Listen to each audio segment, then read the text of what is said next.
Isang magandang umaga ang bati ninyong lingkod. Good morning, good morning, good morning to all of you, my dear brothers and sisters, and to all our friends who are now wants to join with us with this devotional hour, with our morning worship. Welcome po muli sa ating pagsamba ngayong umaga at saan man kayo naroon. Atin na pong inanyayahan ang bawat isa upang tayo na po ay magpasimula sa atin pong pagsamba ngayong umaga. Welcome po ang bawat isa at purihin ang pangalan ng Panginoon sa umaga ito. At sabay-sabay tayong umawit para po sa ating opening song. Atin na pong awitin ang Sowing in the Morning.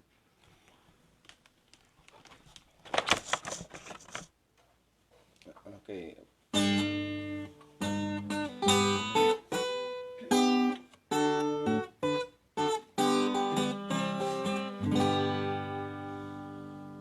Sowing in the morning, sunsets of kindness, sowing in the noontide and the dewy, waiting for the harvest and the time of reaping.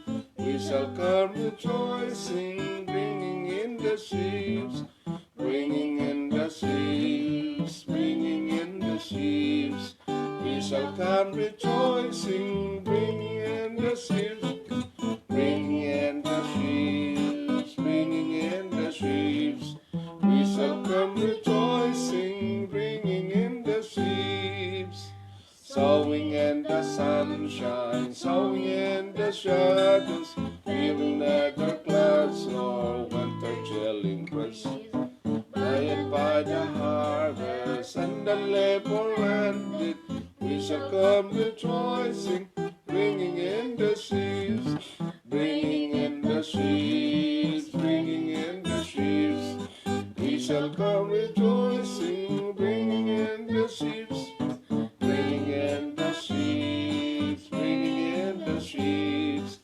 We shall come rejoicing, bringing in the sheaves. Going forth with weeping, sowing for the master. Though the loss sustain our spirits often grips. With our weepings over, He will bid us welcome. We shall come rejoicing, bringing in the sheaves, bringing in the sheaves, bringing in the sheaves. We shall come rejoicing, bringing in the sheaves, bringing in the sheaves, bringing in the sheaves. We shall come rejoicing, bringing in the sheaves.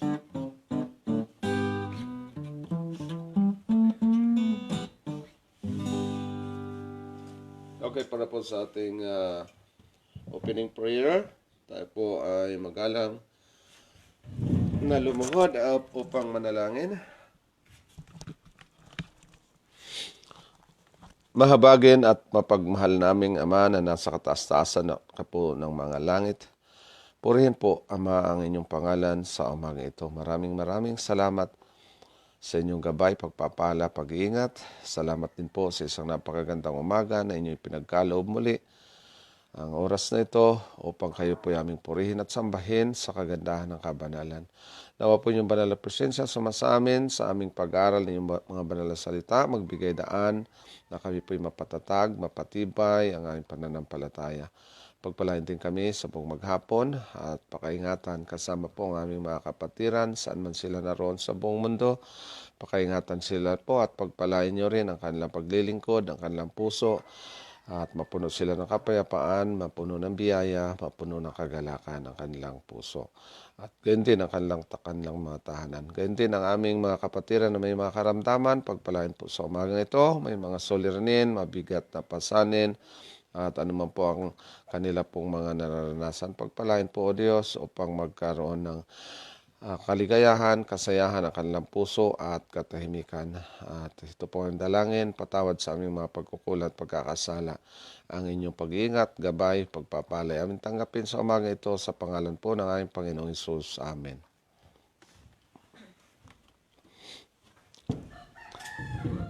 Okay, sa muli po, isang magandang umaga ang bati na inyong lingkod. Good morning po sa ating lahat. saan man kayo naroon, ay atin na pong i-offer ang ating sarili bawat umaga, ating pagsamba, ating pagpapasalamat, atin pong ibigay sa ating Panginoon sa tuwing umaga. No? At ating purihin ang Diyos sapagkat siya ang ating dakilang Ama, dakilang Diyos, ating Hari, manglilikha, at siya rin po ang sustainer ng ating buhay. Kaya atin siyang pasalamatan sa araw-araw at lalo na po ang hinaharap nating buhay. No? At ngayong umaga, bigyan natin daan muna ang ating mga memory verse bago po natin babasahin ang ating babasahin ngayong umaga. Ang ating mga memory verse muna, atin munang unahin at upang masanay po tayo. Ang ating memory verse ngayon ay nasa Isaiah 58 verse 12. Isaiah 58 verse 12, and those from among you shall build the old waste places. You shall raise up the foundations of many generations. You shall be called the repairer of the breaches, the restorer of the streets to dwell in. Yan po, no? Tayo mga restorer of the streets at saka tayo po ay repairer of the breaches, no? Mga tagapag-ayos dapat tayo ng sira. So, kayo po ay mag-memory verse din dyan. Malayo man tayo sa isa't isa. Ang mahalaga po, masanay ang ating kaisipan tuwing umaga sa salita ng Diyos. At ang ating babasahin ay napakaganda po ito dahil tinuturo po tayo sa third person of the Godhead. Ang pamagat ng ating babasahin, through the Holy Spirit, sa pamagitan ng banal na Espiritu. Ayan po, as of January 18, 2022. Ngayon po ay 6:31 na ng umaga, no? Medyo, ayan, magsisimula pa lang sisikat ang araw. Now, ang atin pong babasahin ito, napakaganda po sapagkat ito ang third person of the Godhead, the Holy Spirit. Now, tingnan natin po, ngayon ay araw na ng Martes, Pitsa 18, 2022. At ang ating pinaka-text mula po sa John 16:14. Kung meron po kayong Bible dyan, basahin niyo po ang John 16:14. Sabi po dito, luluwalhatin niya ako. Okay, sa English, he shall glorify me, for he shall receive of mine, and shall shew it unto you. Luluwalhati niya ako sapagkat kukuha siya sa nasa akin at sa inyo'y ipahahayag. Ipahahayag. Ang ganda po, no? Ang banal na Espiritu din pala ay magbibigay kapahayagan sa atin. Now, tingnan natin ang komentaryo. Sabi po dito, the Holy Spirit exalts and glorifies the Savior. Ang banal na Espiritu, siya pong mag-exalt, magtataas, mag-aangat sa ating Panginoon, kanyang itataas ang Panginoon at kanyang pupurihin kanyang luluwalhatiin din upang maluwalhati ang ating tagapagligtas. It is His office to present Christ. Kaya ang kanyang gawain po ay kanyang ipresenta si Jesucristo. So it is His office to present Christ. The purity of His righteousness, kaya kanya ring ipresenta ang kalinisan ng kanyang katuwiran. And the great salvation that we have through Him. At ang dakilang kaligtasan na mayroon na tayo sa pamagitan niya. The Spirit of truth is the only effectual teacher of divine truth. Ito po, ang banal na Espiritu o ang Espiritu ng katotohanan. Siya ang pinakamabisang guro sa isang makalangit or banal na katotohanan. How must God esteem the human race, since He gave His Son to die for them, and appoints His Spirit to be man's teacher and continual guide. Ito po, ano kakailangan na kanya pong inestima tayo, kanya pong binigyan ng pagkakataon ng isang sangkatauhan na simula nung kanyang ibinigay ang kanyang bugtong na anak para mamatay alang-alang sa kanila at kanya pong in-appoint, kanyang binigyan ng pagkakataon ng banal na Espiritu bilang kanilang guro at sila ang patuloy na guide. So mayroon tayong guide, ang banal na Espiritu, no? Kahit si Jesus wala na dito sa mundo, nariyan ang banal na Espiritu. Before offering himself as a sacrificial victim, Christ sought for the most essential and complete gift to bestow upon his followers, a gift that would bring within their rich, boundless resources of grace. Napakaganda po, no? So bago niya inihandog ang kanyang sarili bilang isang sacrificial victim, siya po ang pinakahandog na biktima.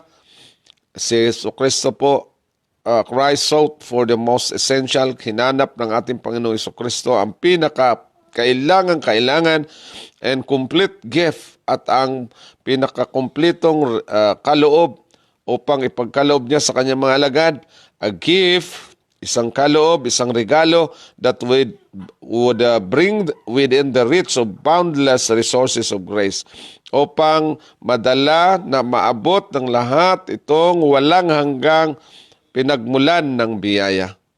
And before this, the Spirit had been in the world. Bago pa man yun, ang Espiritu pala ay had been, ibig sabihin nasa sanglibutan na. From the very beginning of the work of redemption, He had been moving upon men's hearts. At mula po sa simula pa, from the very beginning of the work of redemption, mula pa sa pasimula ng gawain ng pagtubos, ay siya ay kumikilos na sa puso ng mga tao. But while Christ was on earth, subalit nung si Kristo ay narito pa sa sanglibutan, the disciples had not desired no other helper. Kaya ang mga alagad, hindi na sila nanasa pa na mayroon pang ibang tutulong sa kanila. Not until they were deprived of His presence would they feel their need of the Spirit, and then He would come. Ito po ang mga alagad pala, hanggang hindi umalis ang ating Panginoong Jesucristo, hanggang hindi na umalis ang kanyang presensya dito sa lupa, hindi nila naramdaman po ang pangangailangan ng Espiritu. Pero nung umalis ang ating Panginoon dito sa lupa, yun, doon lang nangangailangan sila ng presensya ng banal na Espiritu at pagkatapos noon talagang dumating siya. The Holy Spirit is Christ's representative. Ano po ang Holy Spirit? Christ's representative. Siya ang kumakatawan kay Kristo. But divested of the personality of humanity and independent thereof. Subalit, siya ay nabihisan, siya ay divested. Alam niyo po ang divested. Naalisan ng kanyang pagiging pagka-persona or dahil siya naging isang tao, si Jesucristo ito, and independent thereof, siya po ay independent. Ibig sabihin, hindi independent siya, hiwalay siya, cumbered with humanity. Ayan po, doon siya naghihirap ngayon dahil siya ay kasama na sa sangkatauhan. And Christ could not be in every place personally. Kaya in person, si Jesucristo hindi na siya in every place nung naging tao siya. Ngayon, sa kapanahonan pa lang yun, therefore it was for their interest that He should go to the Father. Kaya nung kapanahonan pala naging tao siya, hindi siya pwedeng kada lugar na makita siya in person. Nakagaya nung sinabi niya na I will be with you wherever you are, na ang sabi po dito, therefore it was necessary, it was for their interest that He should go to the Father. So ito na po ang kailangan, kaya kailangan siyang pumunta sa kanyang Ama and send the Spirit to be successor on earth. At kanya nang ipadala ang Espiritu upang ito ay maging successor. Siya po ang maging kasunod na gagawa dito sa sanglibutan. And no one could then have any advantage because of his location. Kaya wala anuman na maging bintaha dahil sa kanyang location, sa kanyang kinalalagyan, or his personal contact with Christ. o kaya sa kanyang personal na pakikipag-contact sa ating Panginoong Jesucristo. By the Spirit, the Savior would be accessible to all. Kaya sa magitan pala ng Espiritu niya ni Kristo, ang tagapagligtas magiging accessible, magiging nating pwedeng maabot ng lahat sa magitan po ng banal na Espiritu. In this sense, sa ganito pong pananaw, He would be nearer to them. Siya, si Jesucristo, ay malapit sa kanila than if He had not ascended on high. Kaysa kung hindi siya pumailan lang, umakyat sa langit. Wherever we are, wherever we may go, kahit saan ka man, saan man tayo paroroon, He is always at our right hand to support. Siya pala ay palaging nasa ating kanang kamay upang sumuporta, sustainayan tayo, pagkalooban tayo, uphold, panghawakan natin ang cheer, at tayo po'y kanyang bigyan ng kagalakan. Isipin niyo po yon, sa pamagitan din po pala ng banal na Espiritu, kaya tayo masaya, kaya tayo binigyan ng panahon na kung saan mapuno tayo ng biyaya ng Diyos dahil po sa banal na Espiritu. Now, kung narito si Jesus Christ sa lupa, hindi siya maging presente in person kahit saang dako kasi po naging tao siya. Pero nung ang banal na Espiritu ay bumaba, si Jesus ay umakyat, kahit saan pala presente dahil sa magitan din po pala ng banal na Espiritu. Kahit saan tayo pumunta pala, dito, wherever we are, wherever we may go, He is always at our right hand to support, para suportahan tayo, no?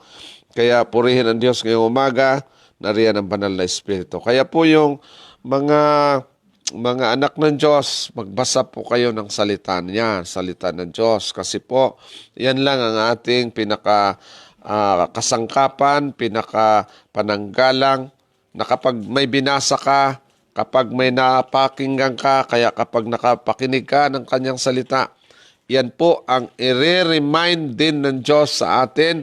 Yan palang ipaalala, halimbawa kung saan ka man nakatira ka ng Mindanao, ng Visayas, o dito ng Luzon, o kaya nasa ibang bansa ka. Lahat ng nabasa natin, ipaalaala yan ng banal na Espiritu sa atin. Lagi niyang ipaalaala kung ano ang iyong nabasa. Sa panahon ng pangangailangan, lalo na sa panahon ng persecution, lalo na sa panahon na tayo po ay humarap sa mga hukuman, humarap tayo sa mga matataas na buluwagan, ayan po, i-remind ng banal na Espiritu lahat na ating napakinggan. Dahil tayo po'y gagamitin din ng Panginoon through His Holy Spirit, na ang Holy Spirit siya ring mag-remind sa atin. Dahil ini-exalt ng Holy Spirit si Jesucristo, i-exalt mo rin si Jesus, ipapahayag ang salita ng Diyos. Gayon ang gawain po ng banal na Espiritu, na lahat ng mga matubos, lahat ng mga anak ng Diyos, ang ating itataas ay ang ating Panginoong Jesucristo. Pakilala natin siya sa buong mundo. Kaya kung wala itong banal na Espiritu, ayan po, baka wala rin tayong Bible, wala rin spirit of prophecy, baka madali tayong makalimot ng mga salita ng Panginoon. Baka hindi rin natin makilala ang ating Panginoong Jesucristo. Kaya magpasalamat po tayo sa Diyos sa pagitan ng banal na Espiritu. No? Napakaganda po na ang banal na Espiritu na riyan upang i-guide tayo sa buong katotohanan. Now, tingnan natin ulit ang ating binasa through the Holy Spirit sa pagitan ng banal na Espiritu. Kaya ito pong liwanagan ng ating mensahe ng presenteng katotohanan na atin pong naunawaan dahil din po sa banal na Espiritu. No? Kaya malinaw na ating naunawaan ang buong mensahe na nagmula sa langit. Now, tingnan natin ulit ang ating binasa. John 16:14, He shall glorify me, for He shall receive of mine, and shall shew it unto you. Napakaganda po nito. No? Luwalhatiin niya ako, sapagkat kukuha siya sa nasa akin, at sa inyo'y ipahahayag, no? Napakaganda ang gagawin ng Banal na Espiritu. Lahat ng hindi natin maunawaan, ipapahayag ng Banal na Espiritu sa atin. Kaya wala na pong imposible sa salita ng Diyos na hindi natin mauunawaan. Iga-guide po tayo sa ating pag-aaral. Lalo na po yung mga truth seeker, yung talagang nais makaunawa ng kalooban ng Ama, ayan po, nandyan ang Banal na Espiritu. Purihin ng Diyos sa umagang ito at nasa pamagitan ng kanyang pinaka-aid, pinaka-representative, ang Banal na Espiritu. At siya po, ituturo tayong lahat sa katuwiran ng ating Panginoon. Ituturo tayong lahat sa kadalisayan ng karakter ni Jesus Christ upang maganap ang tunay na kaligtasan sa buhay natin na dito pa lang tayo sa lupa. Ang kaligtasan mula sa pagkakasala natin nung tayo'y walang alam ay iniligtas na niya tayo. Kaya we are saved through His grace, and then ito yung pagkaligtas natin, patuloy tayo sa kaligtasan ito because we are saved through grace. Then itong sanctification, ito na po, lifetime, buong buhay natin. Kaya tayong lahat, iniligtas na ng Diyos dahil namatay na siya sa atin, iniligtas na tayo sa kasalanan, huwag na tayong mabuhay sa kasalanan. Kasi yung kasalanan po, pag doon pa tayo mabuhay, hindi ka pa nailigtas ng Panginoon. Kasi ang pagligtas ng Panginoon doon sa kasalanan, iligtas niya tayo doon sa ating kasalanan. Dahil ang kasalanan, kung titira yan sa atin, maging alipin ka uli. Huwag na tayo pong maging alipin uli ng kasalanan, no? We shall have to know the truth, and the truth shall make us free. Nariyan ang Banal na Espiritu, kaya ginaguide tayo upang wag na tayong maging slaves to sin, but we are slaves to righteousness. Slaves na po tayo ng katuwiran. Pag slaves ka na ng katuwiran, dahil slave na tayo, anak na tayo ng Diyos. Kaya purihin po ang Panginoon sa umaga ito. Nawa, ating naunawaan itong ating nabasa, upang huwag po tayong magkamali sa ating paglilingkod. Ito po aking dalangin in Jesus' name. Amen. Okay, para po sa ating closing song, awitin natin ang Hover or the Holy Spirit. Hover or the Holy Spirit. 308. Okay. Hover or may Holy Spirit. 308. Sa International.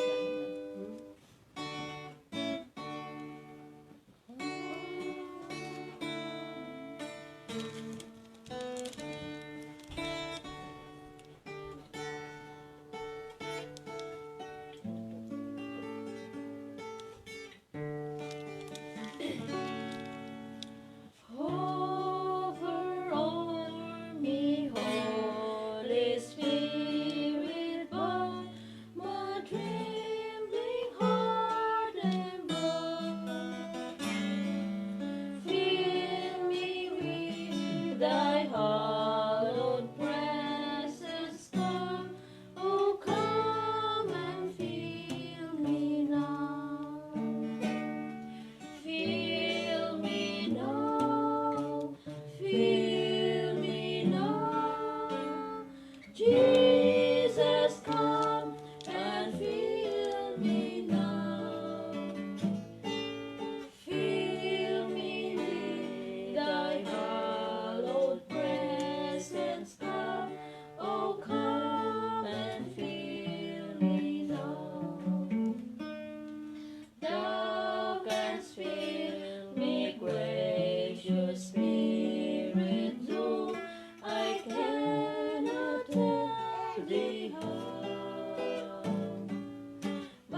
hallowed presence come. Oh, come and fill me now.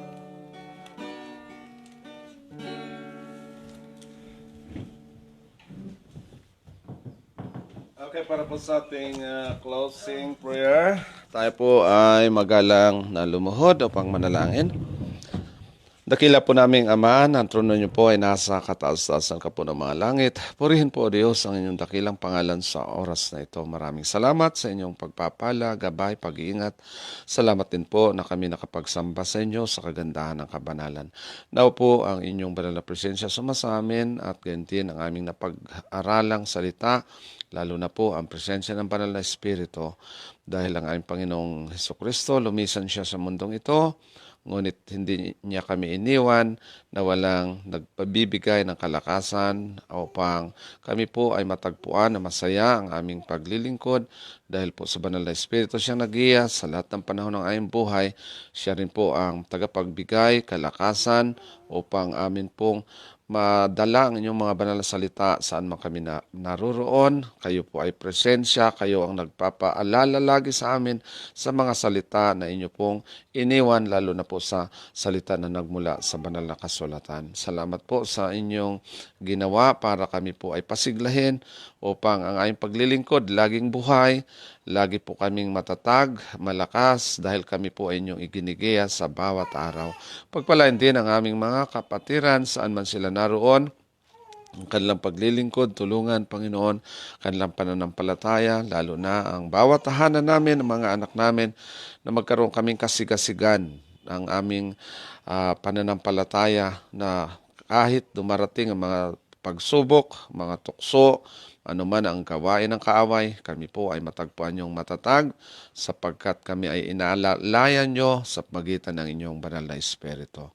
Patawad po sa mga pagkukulang at pagkakasala, linisin po ang ano naman naming mga kakulangan upang matagpuan kaming maihiwalay na kami at hindi alipin ng kasalanan, kundi ay alipin kami po ng katuwiran at ang kadalisayan ng pag-ugali ng aming Panginoon. Siya na pong aming makuha, masunod dahil siya ang aming uliran at siya na po ang maging hari sa aming buhay, sa aming puso. Siya nang uupo sa bawat templo ninyo dito po sa aming buong katawan, buong pagkatao. At nawa sa maghapon na ito, gabayan kayo at pakaingatan at pagpalain din ang aming paghanap buhay at tulungan ang aming kalusugan. Pagpalain din ang mga may sakit at tulungan ang mga may mahirap na suliranin na mabigat, lalo na po ang mga nagdadalamhati. Tulungan din sa umaga ito. Pagpalain kaming lahat. Kayo po ang nakakaalam kung anong aming pangangailangan at patawad sa mga pagkukulat at pagkakasala. Salamat po sa lahat. Mapuno kami ng biyayang langit na masagana ang aming puso, ang aming kanya-kanyang tahanan saan man kami naroon. Ito po ang dalangin sa pangalan po ng aming Panginoong Hesus. Amen. Okay, good morning po sa ating lahat. Good morning, no? Purihin ang Diyos na tayo sama-sama ngayong umaga. Good morning. Okay. Good morning. Hello, Chan, good morning. Good morning. Dito. Si Chan, oh. Good. Sige na. Good. Good morning po sa lahat. 5 months. Good morning po sa inyong lahat. Madali na yan. Happy Tuesday. Tuesday ba? Tuesday. Hello, Chanli. Shaolin Master. Halika. Hello, Chanli. Good morning. Good morning, Chanli. Okay. Bigyan natin daan po, nabatiin natin ang bawat isa ng magandang umaga. Good morning po kay Sister Amalia de la Cruz from Taguig. Magandang umaga po sa inyo. No? Purihin ang Diyos ngayong umaga na tayo ay sama-sama sa ating paglilingkod at tayo po nakapagbigay papuri sa Diyos. Pasasalamat. At yan po ang ating ipagpasalamat sa ating Panginoon. No? Purihin ang Diyos sa umaga ito. And thank you sa inyong morning greetings mula po kay Sister Amalia. Sa po dito, good morning po sa lahat. God bless us all. Thank you po, Sister Amalia. God bless po sa umaga ito. Good morning din po kay Sister Rose. Montisagan Gregorio from Oriental Mindoro, no? Good morning po, Sister Rose. Thank you for watching. Pagpalain ka po ng ating Panginoon. Nawa po na bless tayo ngayong umaga. Salamat din sa inyong pagantabay. And thank you rin sa inyong morning greetings. Ay po dito, good morning po, Pastor. Salamat po sa Diyos. Salamat po sa Diyos. At nagsama po tayo uli. Okay, dito po sa ating live program, salamat po na tayo muli na nagkasama-sama sa pagbigay papuri sa ating Panginoon. To God be the glory. Thank you po, Sister Rose. No? Pagpalain po kayo ng ating Panginoon. Kumusta po kayo dyan sa, nasa Mindoro na po ba kayo or nandyan pa sa Manila? Palagay ko nasa Mindoro po sila, Sister Rose Montisagan. No? Thank you po sa inyong pag-antabay ngayong umaga. Good morning rin po, Sister Laika Montisa Fagelan Meñique from Calatrava, Romblon. Magandang umaga po sa ating mga kapatiran dyan sa Romblon. Thank you po sa panguna po ni Sister Laika. No? Thank you for watching. And thank you for joining us sa ating paglilingkod. Thank you rin sa inyong morning greetings. Ay po rito, good morning to all brothers and sisters in Christ. Salamat po, Sister Laika. No? Pagpalain ka natin, Panginoon, sa po ninyong family. Thank you for joining us every morning na tayo po ay nakapagpasalamat sa ating Diyos. Okay, nasa Mindoro pala sila, Sister Rose. No? Thank you po, Sister Rose. Ay po dito, opo, dito po kami, Mindoro Pastor. Thank you po, nasa Mindoro pala sila talaga. So, salamat sa ating Panginoon at kumusta na po ang ating mga kapatiran dyan, no? Sana nasa magandang kalusugan at magandang, kumbaga, ating mga kalagayan, no? Mapuno tayo na mabiyaya na ating Diyos araw-araw. Good morning din po kay Sister Josephine Valeno from Maribeles, Bataan. Magandang umaga po, Sister Josephine. Thank you po sa inyong pag-antabay ngayong umaga. And thank you rin sa inyong morning greetings. Ay po dito, good morning po sa inyo, Pastor, at sa lahat na nakikinig. Salamat po, Sister Josephine. God bless po sa umagang ito. Pagpalain po kayo ng ating Panginoon. And thank you sa inyong morning greetings. Ay po dito, good morning po sa inyo, Pastor, at sa lahat ng nakikinig. Okay, naulit ko pala. At salamat po sa inyo. God bless po. Kumusta po sa mga kapatiran dyan sa Maribeles. At pagpalain po kayo natin, Panginoon. Every morning na tayo po ay sama-sama at every morning na tayo nagpapasalamat sa Diyos. And thank you rin po and good morning po kay Sister Joyce Ruas Maniago from Orion, Bataan. Magandang umaga po, Sister Joyce, and thank you sa inyong pagantabay din. Tayo po ay nagpapagpasalamat ngayong umaga. Thank you rin sa inyong morning greetings. Happy Tuesday morning to everyone. May God bless us all. Thank you po, Sister Joyce. God bless po. Sana makabalik ka ulit dito sa amin. Sa ating lugar, no? Dito sa Bamban, Tarlac. And thank you rin po. Good morning kay Brother J. Montisagan. Good morning po, Brother J. Thank you for watching. Pagpalain ka po ng ating Panginoon sa umagang ito. No?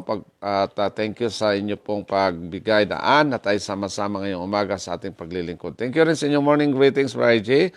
Sa po dito, good morning po, Pastor, at sa lahat ng mga viewers. Salamat po. Good morning po kay Sister Floremy Galicia from Hagna, Bohol. Maayong buntag diha sa atong mga kaigsuonan sa Bohol. Thank you for watching, Sister Floremy. And thank you rin sa inyong pag-antabay ngayong umaga. At salamat, God bless. Pagpalain ka natin, Panginoon. At mula din po kay Sister Amalia de la Cruz, ay po dito, amen. At mula din po sa ating mga kapatiran dyan sa San Ildefonso, Bulacan. Good morning po sa kay Sister Noemi de Guzman Mimpen. Magandang umaga po sa inyo. Thank you sa inyong pag-antabay ngayong umaga. Thank you rin sa inyong morning greetings. Ay po dito, amen. Magandang umaga po sa ating lahat. God bless us always. Thank you po, Sister Noemi, no? From San Ildefonso, Bulacan. No? Sa mga taga Bulacan, magandang umaga sa inyong lahat dyan. And good morning din po kay Sister Joyce and Brother William Bautista from Taguig. Magandang umaga po sa inyo. No? Purihin ang Diyos ngayong umaga. Tayo sama-sama sa ating paglilingkod. And thank you rin po sa inyong pag-antabay ngayong umaga. Salamat po, Sister Joyce and Brother William. God bless po sa umaga ito. Sa po dito, amen. Mula po kay Sister Amalia, sa po dito, amen. Mula kay Sister Ninita, good morning po, Sister Ninita from Mindoro din po, Oriental, Rojas. Salamat po sa inyong pag-antabay sa umaga ito. Pagpalain po kayo ng ating Panginoon. At mula din po kay Brother, sino po ito? BLJO Lawig Council. Thank you po sa inyong pagantabay sa umagang ito. BLJO Lawig Council from Ifugao. From Ifugao po ito. No? Good morning po sa ating mga kapatiran dyan sa Ifugao. Salamat po sa inyong pagantabay ngayong umaga na tayo nakapagbigay pasalamat sa Panginoon. Thank you for watching, brother or sister.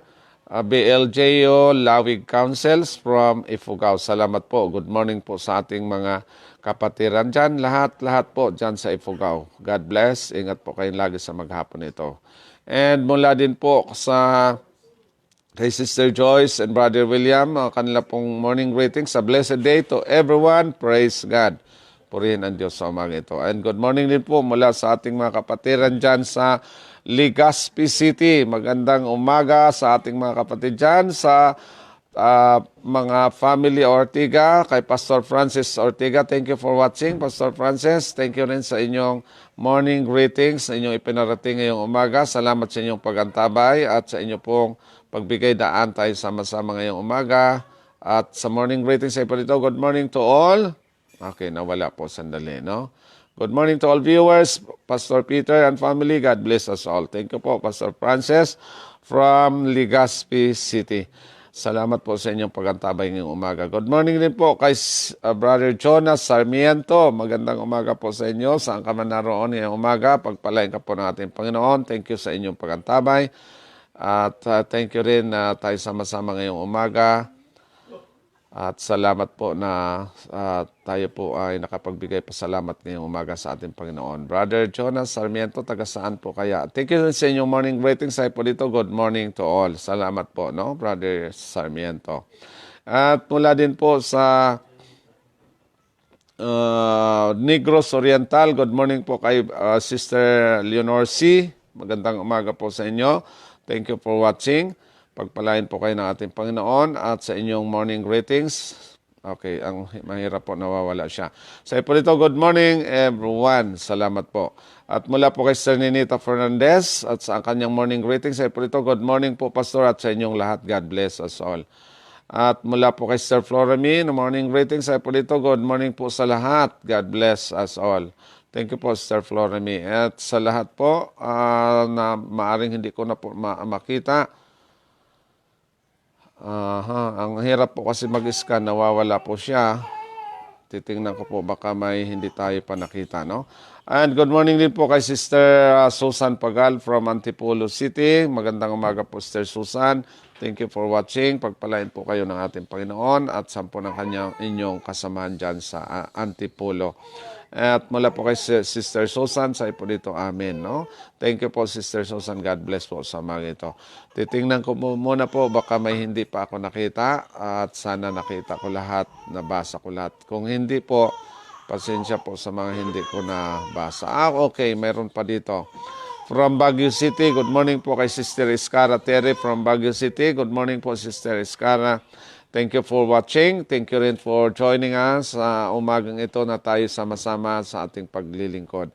Thank you rin po sa inyong morning greetings. Sa po ito, good morning po sa lahat. May the Holy Spirit be with us to guide and protect us. God bless to all of us. Thank you po, Sister Escara Terry from Baguio City, no?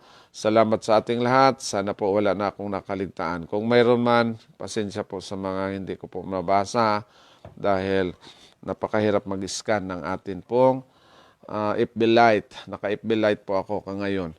So, purihin ang Diyos, nawa po na bless tayo ngayong umaga. Pagpalain po ang kanyang gawain, pagpalain ang ating paglilingkod, ang ating puso mapuno ng kagalakan sa araw-araw, mapuno tayo ng biyaya mula sa ating Diyos. Ito po ang dalangin in Jesus' name. Amen. Tandaan po natin, bukas ulit ang ating Bible study. Ngayon po, wala muna dahil Martes ngayon. Bukas, no? Mayroon tayong Bible study. At si Bargis po muna bukas magdadala dahil naghati po kami sa isang linggo. At sa Biyernes, ayan na po ang ating pag-aaral muli, no? Ako naman ang magdadala sa Biyernes. So, salamat po sa ating lahat. Purihin po ang Panginoon. Purihin ang kanyang dakilang pangalan. Awa, na bless po tayo ngayong umaga. Ito po ang indalangin in Jesus' name. Amen. Okay, ito pong ating counting project. Halos matapos na po, kaso ang atin lang hagdanan hindi pa tapos. No? Yan lang ating hagdanan. Kaso medyo malaki-laki pang kainin yan. Spiral lang siguro ang ating gagamitin dyan para hindi naman masyadong makakakuha ng lugar. Yan po, papuntang itaas po sa third floor yan. Spiral siguro para maliit lang na daanan para po makaakyat tayo doon sa itaas. So, yan po. Itong ating kinalalagyan sa second floor na po ito. Dahil ito ay mayroon pa po diyan sa ibaba. Ayan o, yung pinakaibaba po dito. Yan po, makita natin na medyo malalim siya, no? Malalim siya ng kaunti. Nasa itaas po tayo, nakapatong kasi po ito sa bundok. Kaya ito, malalim dyan. At sana mangyari po na magagawa lahat. At pag natapos na po ito, handa na po kayong, kung makapasyal kayo dito, mawala lang sana ang lockdown, no? At yung COVID na to, ay malaya na tayong makadalaw kahit saan. So, salamat po sa lahat. Purihin ng Diyos. In Jesus' name, Amen.